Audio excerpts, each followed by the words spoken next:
It's about the fifth time I'll try to record this intro. Today I'm going to bring you some Stanley Parable. Apparently I can't play, or speak, or do anything today very well.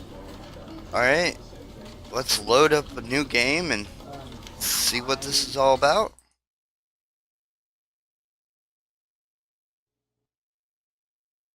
This is the story of a man named Stanley. Okay, it's about Stanley. Stanley worked for a company in a big building where he was employee number 427. Alright, we're employee number 427. 427's job was simple. He sat at his desk in room 427 and he pushed buttons on the key. I can do that job. Orders came to him through a monitor on his desk, telling him what buttons to push, how long to push them, and in what order. This is what employee 427 did every day, Resume, every lazy. month of every year. And although others might have considered it soul-rending, Stanley relished every moment. What the hell buttons was he pushing? As though he had been made exactly for this job. And Stanley was happy. Okay, And then he was one happy. day, something very peculiar happened. Something that Stanley would forever Parable. change Stanley. Something he would never quite forget. He had been at his desk for nearly an hour when he realized that not one single order had arrived on the monitor for him to follow. No one had showed up to give him instructions, call a meeting, or even say hi. Never in all his years at the company had this happened, this complete isolation. Something was very clearly wrong. Wasn't he already Sharp, isolated? Frozen solid, Stanley found himself unable to move for the longest time. But as he came to his wits and regained his senses, he got up from his desk and stepped out of his office.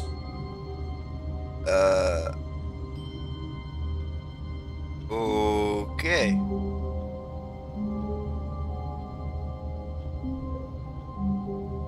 So I'm supposed to listen to you. But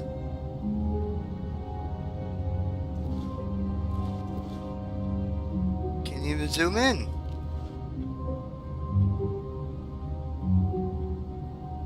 I press.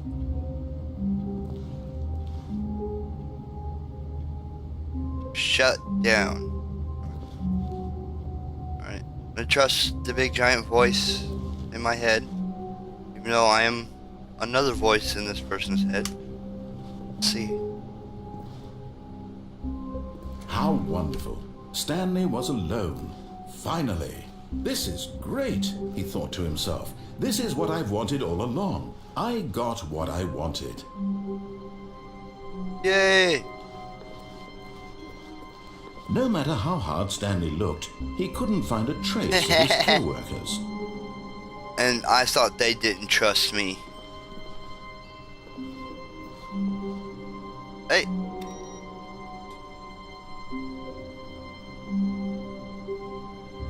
I didn't touch it. It's a copy machine. Stanley went around touching every little thing in the office, but it didn't make a single difference, nor did it advance the story in any way. So, what am I supposed to do?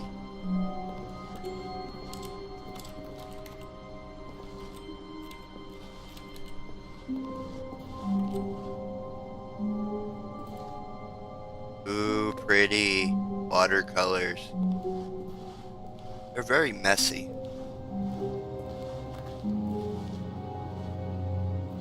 Ooh, can I turn? Ooh, I turned that one off too.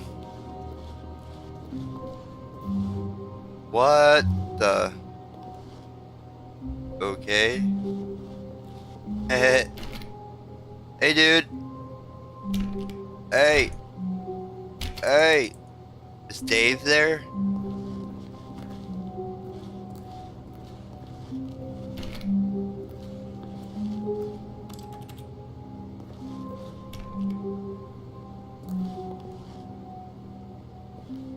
Be my Valentine. Okay.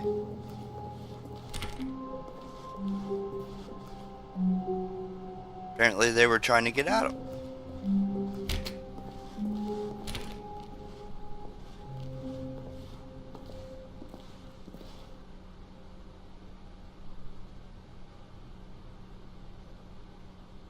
Okay, those say 4B, and I want back there.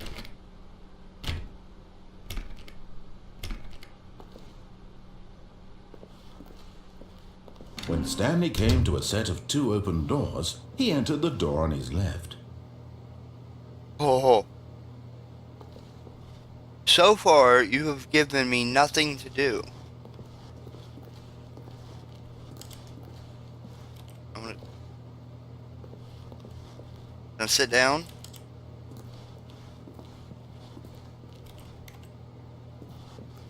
Alright, I'm gonna trust you.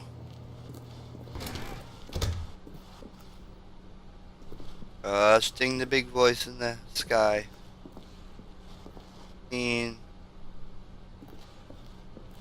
12. Don't have a number. Oh. Ooh, it really bright in there. Yet there was not a single person here either. Feeling a wave of disbelief, Stanley decided to go up to his boss's office, hoping he might find an answer there. How to solve a dispute with a coworker. Let it ball up inside you. Take it out passive-aggressively on other coworkers. And I was slow. Using slides to ensure employees that everything is okay. Everyone is unique. You most of all. Okay. Some office drone. Number of slides on this slide. There's one slide, no charts. Stanley just stood there doing nothing at all. He seems to think I have nothing better to do with my time than to sit around and describe every fascinating little detail of his inability to do anything. This is why Stanley and I are on such good terms. I'm reading the slides. Okay, fine. Doesn't seem to be anybody here, and it's nothing about slides and more slides. Who moved my desk? Targets. New coffee machine. Get Chris out of the broom closet. Okay.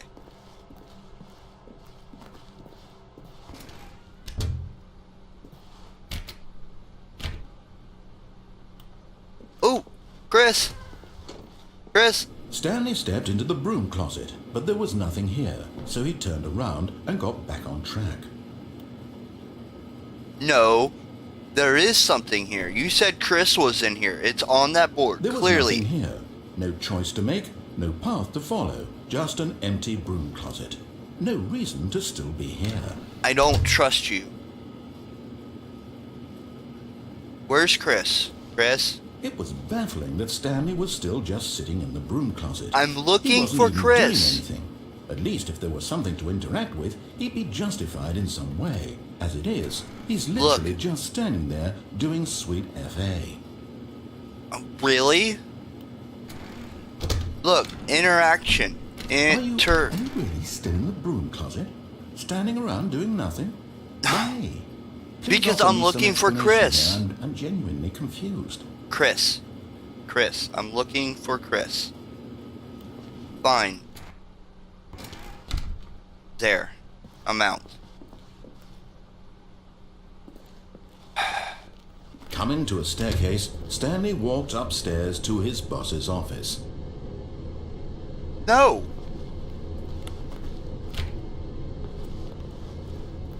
I'm gonna walk downstairs.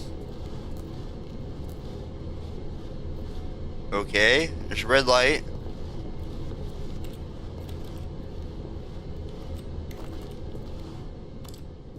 But Stanley just couldn't do it. He considered the possibility of facing his boss, admitting he had left his post during work hours. He might be fired for that. And in such a competitive economy, why had he taken that risk? All because he believed everyone had vanished. His boss would think he was crazy. And then something occurred to Stanley. Maybe. Why is there a car? Maybe I am crazy. All of my co-workers blinking mysteriously out of existence in a single moment for no reason at all. None of it made any logical sense. And as Why do Stanley you keep... pondered this, he began to make other strange observations. For example, why couldn't he see his feet when he looked down? Why did doors close automatically behind him wherever he went? I was just And about for to say that that. matter, these rooms were starting to look pretty familiar. Were they simply repeating? No, Stanley said to himself, this is all too strange. This can't be real. And at last, he came to the conclusion that had been on the tip of his tongue. He just hadn't found the words for it. "I'm dreaming!" he yelled. "This is all a dream." Oh, what a relief Stanley felt to have finally found an answer, an explanation. His co-workers weren't actually gone. He wasn't going to lose his job. He wasn't crazy after all. And he thought to himself, I suppose I'll wake up soon. I'll have to go back to my boring real-life job pushing buttons. I may as well enjoy this while I'm still lucid. So he imagined himself flying and began to gently float above the ground. No, what? Then he imagined himself soaring through space on a magical starfield, and it too appeared. It was so much fun, and Stanley marveled that he had still not woken up. What? How was he remaining so lucid? And then perhaps the strangest question of them all entered Stanley's head. One he was amazed he hadn't asked himself sooner. Why is there a voice in my head dictating everything that I'm doing and thinking? Now the voice was describing itself being considered by Stanley, who found it particularly strange. Yes. I'm dreaming about a voice describing me, thinking about how it's describing my thoughts, he thought. Inception! And while he thought it all very odd and wondered if this voice spoke to all people in their dreams, the truth was that, of course, this was not a dream. How could it be? Was Stanley simply deceiving himself, believing that if he's asleep he doesn't have to take responsibility for himself? Stanley is as awake right now as he's ever been in his life. Now, hearing the voice speak these words was quite a shock to Stanley. I want out. Let me out. That this was in fact a dream. Did the voice not see him float and make the magical stars just a moment ago? How else would the voice explain all that? This voice was a part of himself too. Surely, if he could just... He would prove it. He would prove that he was in control, that this was a dream. So he closed his eyes gently, and he invited himself to wake up. He felt the cool weight of the blanket on his skin, the press of the mattress on his back, the fresh air of a world outside this one. Let me wake up, he thought to himself. Yeah, let me wake up. This dream. I wish it to be over. Let me go back to my job. Let me continue pushing the buttons. Please, it's all I want. I want my apartment and my wife and my job. All I want is my life exactly the way it's always been. My life is normal. I am normal. Everything will be fine. I am okay.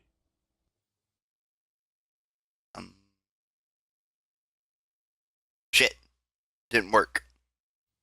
Stanley began screaming. Please, someone, wake me up. My name is Stanley. I have a boss. I have an office. I am real. Please, just someone tell me I am real. I must be real. I must be. Can anyone hear my voice? Who am I? Who am I? And everything went black. What?